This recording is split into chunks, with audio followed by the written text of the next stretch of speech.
You know that feeling when you read something that makes the hairs on your arm stand up? And I'm not talking about a cheap jump scare. I mean a deep, creeping, intellectual dread. Well, that is the special kind of terror H.P. Lovecraft perfected. And today, we're going to get into one of his most powerful and, frankly, mind-bending tools: geometry. This quote right here, this is everything. It is the key that unlocks Lovecraft's entire philosophy of horror. See, for him, it's not about ghosts in the attic. It's about the attic itself being fundamentally wrong. The real horror is the idea that the very rules of reality, our only safeguard, could just be suspended, or even worse, completely defeated. And this leads us to a huge problem for any writer trying to do this, right? It's a challenge that Lovecraft basically built his entire style around. No, seriously, think about it. If something is truly beyond our comprehension, how do you even begin to put it into words? Lovecraft's genius was realizing the answer wasn't just to cook up some new monster with a few extra tentacles. No, it was to invent a whole new kind of reality for them to live in, a reality that actively attacks our own. Okay, so let's get into this. To really get how Lovecraft shatters our reality, we first need a quick refresher on the rules that hold it all together for us, the geometry we all just take for granted every single day. Right, so this is the math of our world. It's comfortable, it's predictable, it just makes sense. A box is a box, a room has four corners. This is what Lovecraft was talking about with the fixed laws of nature. You could almost call it our geometric comfort blanket. And here's where it gets really interesting. This stuff, this isn't fantasy. It's real, honest-to-goodness, complex mathematics.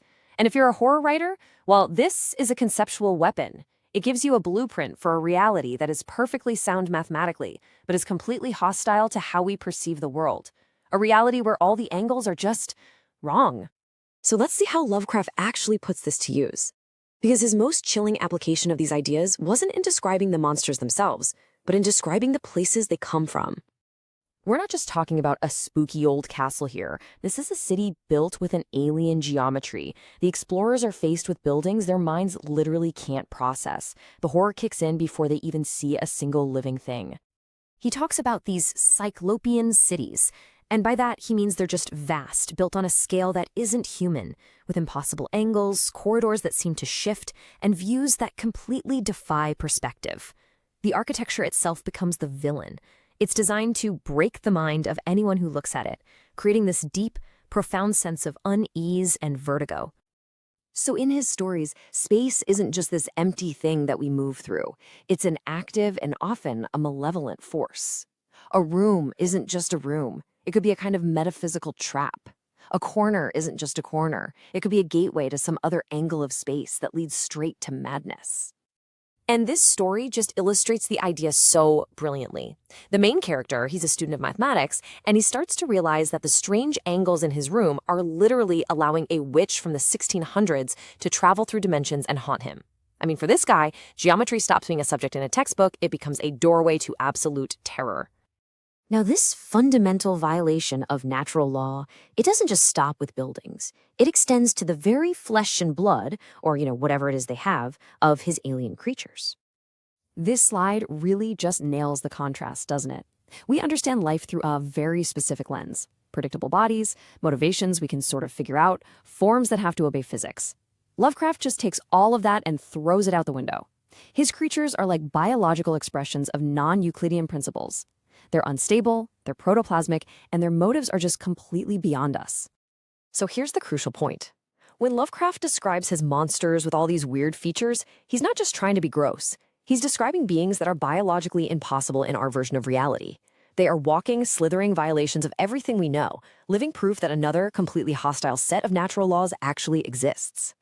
So what does this all add up to? The impossible angles, the alien biology. Why is this so much more terrifying than just a regular monster story?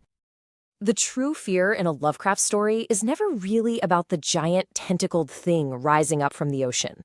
That's just a symptom. The disease, well, that's far more profound.